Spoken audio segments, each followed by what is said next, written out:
We give special appreciation for the support you have been giving on matters held globally through the Global Health Fund.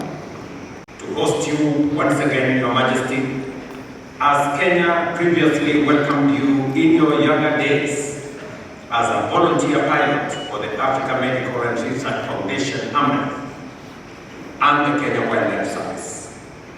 I am certain that this visit has rekindled some fond memories of your time here.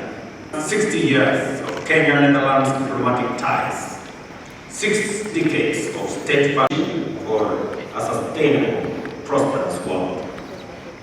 Our dynamic partnership spans agriculture. A great friend of Kenya, to the good health and well-being of His Majesty King Willem-Alexander and Her Majesty Queen Maxima, and to the lasting partnerships and shared prosperity of our two people. If I may I question directly, you are the United Nations Advocate for Inclusive Finance. You, madam, you are the voice of the voiceless, building bridges, not walls.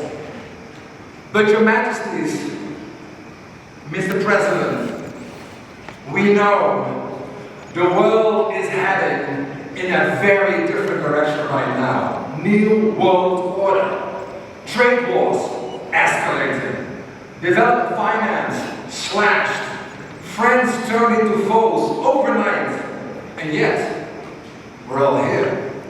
Because amid the chaos, real leadership is emerging, Mr. President, and thank you for that. But what about the others? Where will they go? Think about it. Others make it as far as Europe. But if that trickle becomes... You have it right there.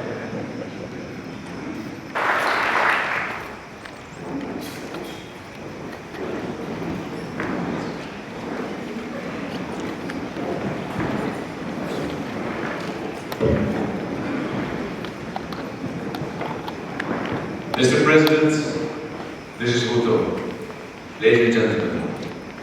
Mr. President, thank you for your kind words and for your warm welcome that the Queen and I have received here today. This is our second state visit to the African continent, and we're delighted to be visiting your country, the beautiful and dynamic Kenya.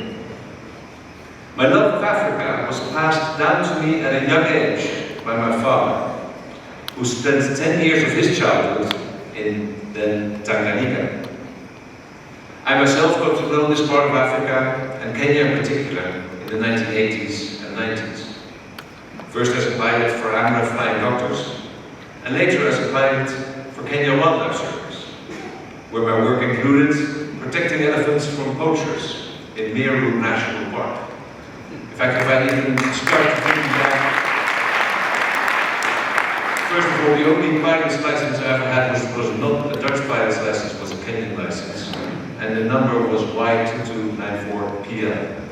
Given to me by Gladys at DCA, first floor, first office on the left. I remember exactly, it was 1989 when I went there.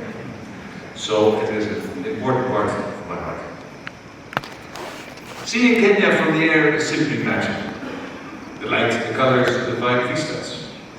But Kenya from the ground is even more impressive, because there you experience the incredible power of the people who live here and work this land, promoting security and stability in Africa and the wider world.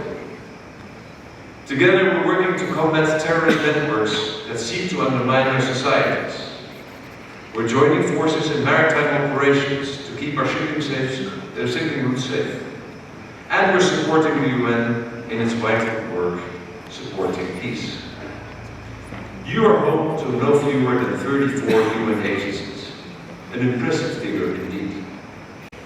One of Africa's unique strengths is the deeply rooted tradition of involving communities in decision-making and seeking consensus. This wonderful country can grow even stronger by allowing scope for contributions from all its people, sitting down and talking until a consensus is reached. We're grateful for the opportunity to hear about the experiences of Kenyans from all walks of life. Every strong relationship is based on the ability to listen. And that too is why we are here. Much of what we're hearing strikes a chord with us, because we're dealing with many of the same issues in the Netherlands. Take your concerns about the future of farming and horticulture in a time of climate change.